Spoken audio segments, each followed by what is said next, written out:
Welcome to another Beginners Unite tutorial. This one is going to be on binding, and we are just coming around the last corner.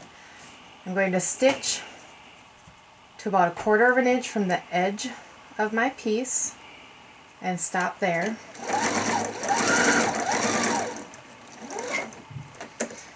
Lifting my presser foot, I'm going to turn it and I'm going to sew at a 45-degree angle over the edge of the corner.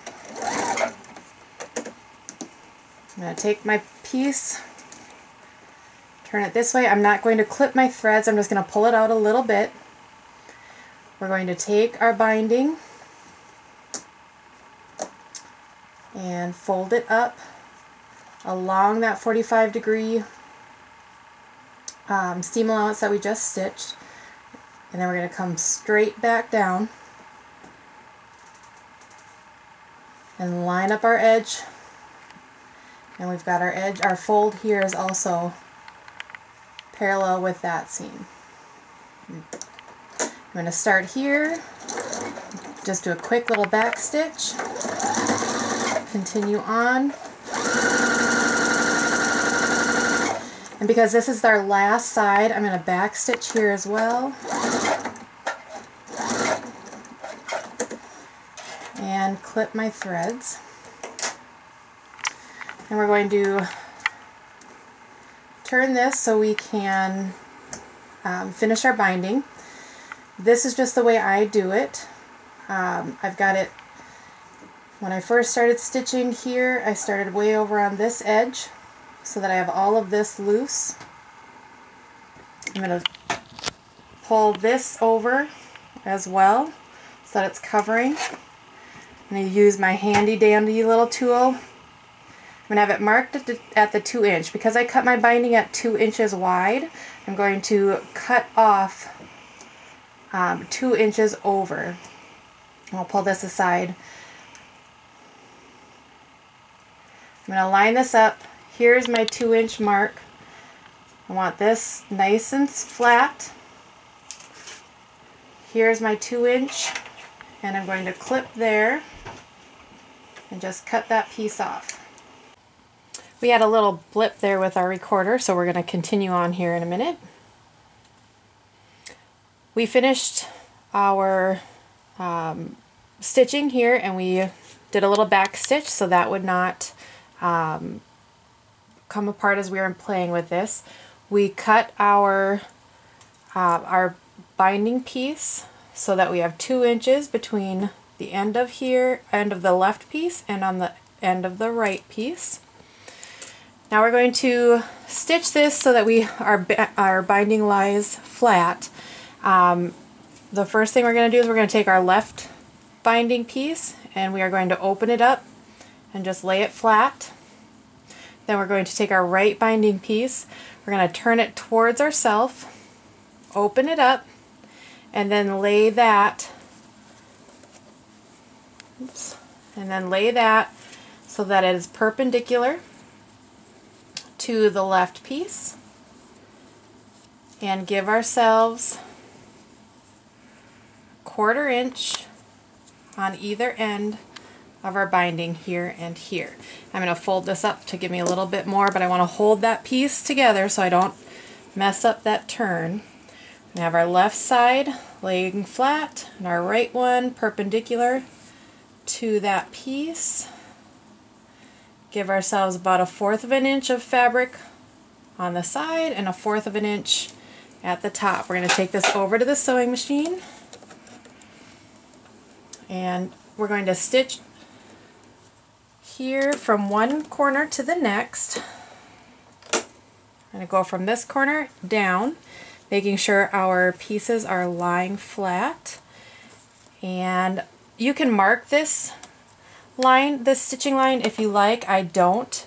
I just kind of eyeball it, but you can definitely mark it. You can pin it to make sure it stays.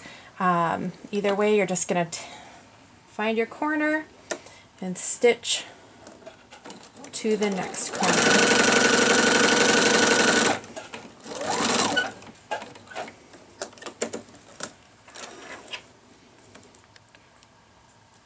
Trim those threads.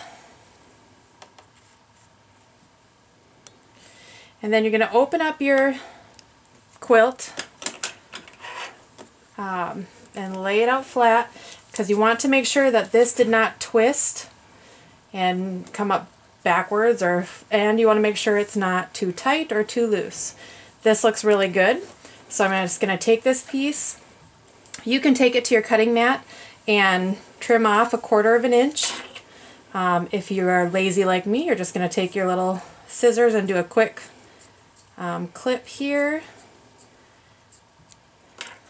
Take that aside.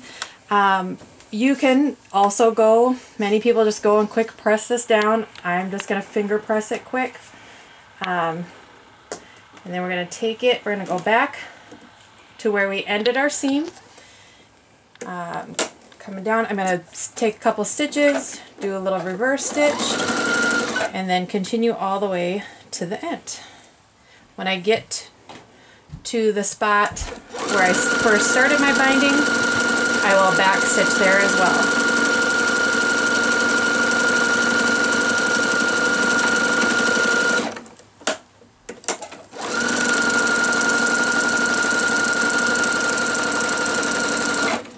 And back stitch. Leaving that much binding loose before you sew it down gives you a lot more room to play with when you are twisting that seam and getting it to lay flat. Next up, I'll show you how to hand stitch. Alright, next we are going to hand stitch our binding down.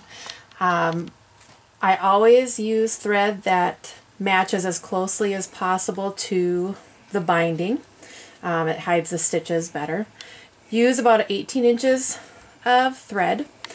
My trick is that I have found that helps the thread from getting tangled up is I pay attention to the, I lost it, what end came off the spool last.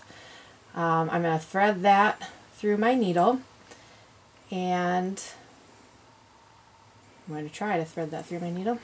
That's the end I'm going to knot. I have found that as I am stitching, if I knot the end that came off the spool last, it just seems to flow better. I don't know if that has something to do with how it's put on the spool.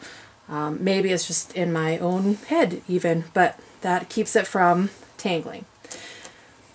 When I start my binding, I always start with the longest side, and I start at the end so that as I'm stitching, I'm going to get that first long side done. It just seems to make it go faster when I'm ending on a short side. I hold it so that the back of the quilt is facing towards me, and I fold the binding over so it's on this side, and this is the side I'm stitching on. This is backwards to how many people do it. This just is what I have found works for me. I'm going to take my first stitch kind of inside where that seam is that I stitched when I was putting on the binding, and I'm just going to poke it through, come out here, and check to make sure that will be covered when I have my binding done. One tool you do not want to forget is your thimble. I like the old-fashioned metal thimble. It just works really well for me. There are many kinds out there. Find one that you are comfortable using. Alright, so I'm going to fold my binding down. Pull my thread tight so I know where it first, so I'm coming out straight under where it came out under in this first stitch. We're going to come right up. We're just going to catch that edge, just barely catching the fabric of the binding, and come right up straight from where that first stitch came out. Okay, then we're going to go right back where we came up, going into the backing of the fabric, not the binding, in the backing. We're just going to take a 1/4 inch stitch, catch that binding fabric again, just a little bit, pull it through. Again, going down right where we came up with the stitch through the binding, but we're going to go in the backing, 1/4 inch stitch, just catch that binding, pull.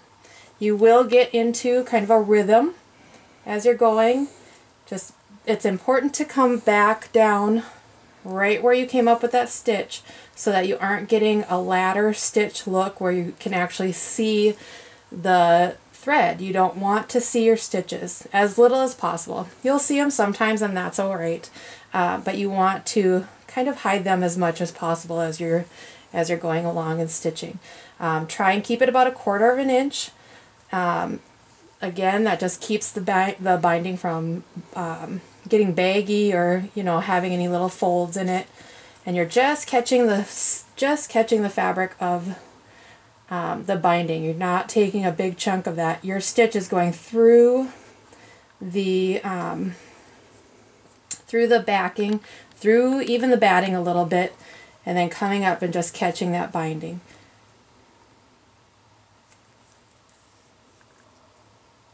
You don't want more than 18 inches. It starts to get really tangled very quickly if you have more thread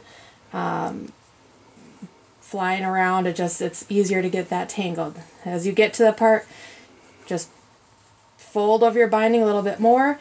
Make sure it's nice and tight here. Check every now and then to make sure that you are not getting stitches on the outside. If that happens, you just back up, pull your threads out, and start again. But you should be able to feel where your needle is by keeping your finger here and making sure it doesn't poke all the way through.